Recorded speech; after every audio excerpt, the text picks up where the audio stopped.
Reading from the Holy Gospel according to Luke.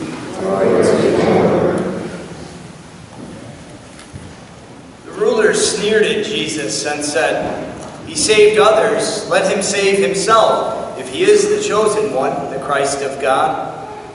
Even the soldiers jeered at him. As they approached to offer him wine, they called out, "If you are King of the Jews, save yourself." Above him there was an inscription that read, "This is the King of the Jews." Now one of the criminals hanging there reviled Jesus, saying, "Are you not the Christ? Save yourself and us." The other, however, rebuking him, said in reply, "Have you no fear of God? For you are subject to the same condemnation. And indeed we have been condemned justly. For the sentence we received corresponds to our crimes. But this man has done nothing criminal." Then he said, "Jesus, remember me when you come into your kingdom." He replied to him, "Amen, I say to you, today you will be with me in paradise."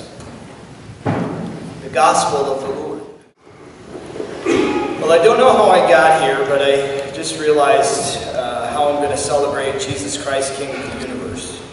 The problem is, I was scrolling through my Google News feed the other day, and I realized that it was full of news about the throne in Great Britain, in the United Kingdom. It's like, what in the world? What did I click on? That all of a sudden, half of the stories are about Queen this and Prince that. But I'm going to celebrate today. I'm going to say I no longer want to see stories about the crown, because I don't care, right? I don't want to care. It's Jesus. In our first reading today, we really get some insight into what it means for Jesus to be our king. When we witness the 12 tribes coming to David and asking him to be their king. And they start off just by throwing this line out there that I think sometimes we're confused about. We don't know where it comes from. They say, "Look, we are your bone and your flesh." What are you talking about?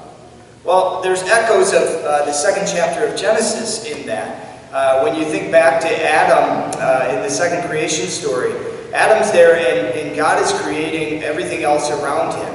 And God brings before him all of the different animals, wild and domesticated, and Adam names them, and he gets to the end, and he's still kind of empty inside. And finally, when God brings before him the woman, he exclaims, "This one at last is bone of my bones and flesh of my flesh." And it's not just a weird saying, but it's a way of describing in ancient times, in the language of covenant, that we are no longer just two separate people, but we are now family, right? Those are like Adam's marriage vows to Eve, right? "This one at last is bone of my bones and flesh of my flesh." And in a sense, that's what the people, the tribes of Israel, are crying out to David. They're saying, "Look, we want you to be our king, and you're not just some other guy. You're not just our general. You're not just the one who protects us. We want to be family with you. Claim us as your own, David. We want to be your people. We want you to be our king." So in a sense, it also, I guess it's a conversation for another day or a homily for another day, but, we also see little inklings of the reality that David is like the groom and Israel is like the bride. So he's a groom king, and the people are a bride people. They're making this covenant until death do us part, in a sense. So all of that informs our understanding of Jesus as our king. But what's interesting is, well before the people want David as their king, God warned them. The people begged God for a king, and God warned them. He said, "Look, you're not going to like that, right? If you have a king, he's going to end up taking advantage of you, right? You're going to be oppressed by him. You have me, and there's really nobody else. There's really nobody in the world who's fit to be a king, truly. So, you don't want that." But because they just kept asking, they were relentless about it, God gives in, and he let them experience for themselves what it was really like to have a king over them. And if you go through the history of Israel, only about 30% of the kings who ruled over Judah were good kings. And 100% of the kings who ruled over the northern tribes, 100% of them were bad kings. So you're talking like 15% of the kings in Israel's history were good kings. That's not a very good percentage. Barely 1 out of 10. So what's fascinating too, I think, is when you look at the history of the world, I wouldn't imagine that the percentage of good kings or rulers in history is much more than 15%. But not only that, at least at many times, if there were a bad king in whatever country in history, for much of the Christian history in the West at least God was included and acknowledged in the governance of the country. The king might not listen to it. He might ignore the fact that the people acknowledged God and it was an important part of ruling the country, but at least it was there. This was really until the 1800s. That was really a massive shift in just the way that people looked at governance in nations. And it was during that time that we experienced things like the French Revolution. That really, in a lot of ways, the revolution revolutionized secularizing government, right? Kicking God out of government.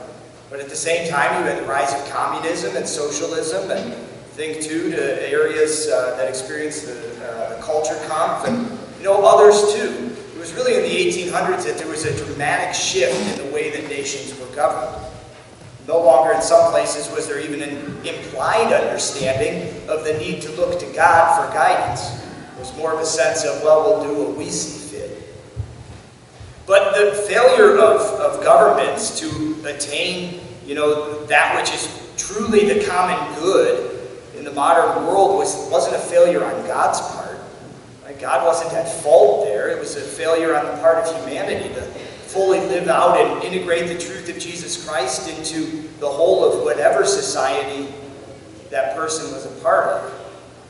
And by the time we reach the end of World War I, the world is really stunned by what transpired, particularly with the war, but also just witnessing the changing governance and just that massive shift in kicking God out of government.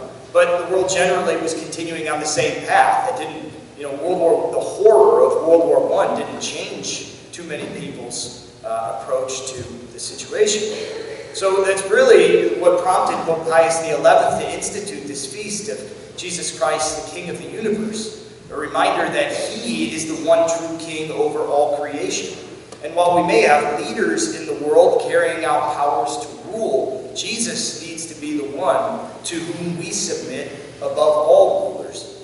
He needs to be properly enthroned in our hearts, in our homes, and wherever we act in the world. But that's something that's often difficult for us to do. We relate to Jesus in many ways, but is King really one that's common for you? Do you relate to Jesus as your King? I think in the United States, we're so far removed from having a monarch that it's difficult for us, right? We're basically taught in our history books, even from grade school, monarchy is bad, democracy is good. But I think too, just the individualism that the environment we live in of individualism really further impairs our relationship with Jesus as King. It just holds us back from taking that title seriously or relating in a meaningful way. I mean, what even are the implications of submitting to Jesus as our King? What ramifications does it have for our lives? Basically, it comes down to realizing that I'm not in charge. And that if I'm a part of His kingdom, then I have to serve the mission of the kingdom. But see, we forget, and I think it's probably because there are so many examples of bad kings and queens throughout the course of history, we forget that Jesus' reign isn't simply a dictatorship, right? It isn't a dictatorial imposition of rule.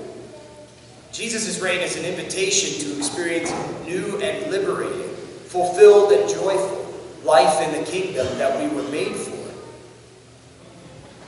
So how do we know that Jesus is a good king worth submitting to? I think some things that we need to look at are really the fact that He's unfazed by people's resistance. And He's unfazed by people's resistance to His call to to live a truer, better, more meaningful life. Even when people turn him down, even when people reject him, he's unfazed by it. He, for one, believes wholeheartedly in what he's saying. He's unfazed by the resistance to his promise that he knows what it means to truly live. Right? He promises us that he knows it, and that we can have access to it. And when people reject it, he's unfazed by it. He knows what it means to truly live. He knows what it means to be truly free. And he knows that God can provide fulfillment for the deepest desires of the human heart. Jesus endures the cross in this same way.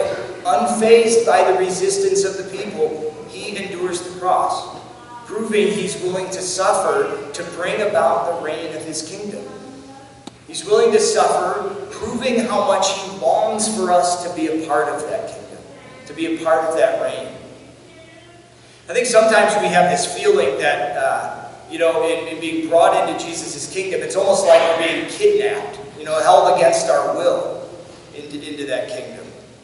And in many different times through the course of our lives, we've been told that the conditions of his kingdom, the condition of his reign is this: you can be a part of my kingdom, but before you do, you better get in line. You need to follow these rules, and then I'll open the door.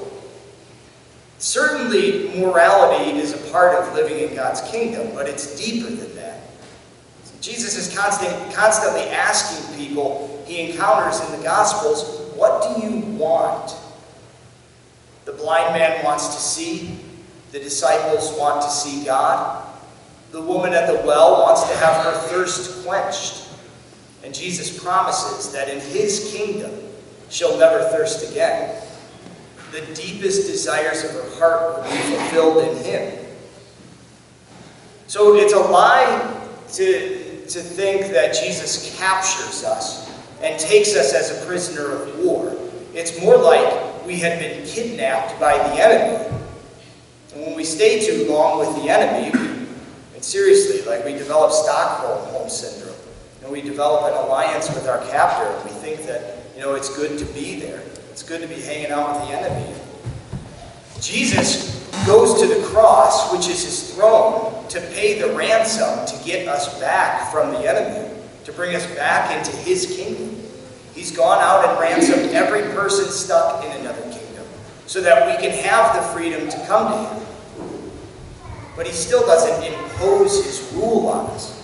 He waits for us to ask him to bring us into the kingdom. The people of Israel asked David to rule over them. They asked God to give them a king. They asked David to rule over them. The good thief asked Jesus to be his king. There's something in us, we have to want it, right? We have to want it, and we do want it. It's in there, but sometimes we're just so confused from having spent so much time in the kingdom of darkness that we don't appreciate the kingdom of light. The goodness of it seems to blind us.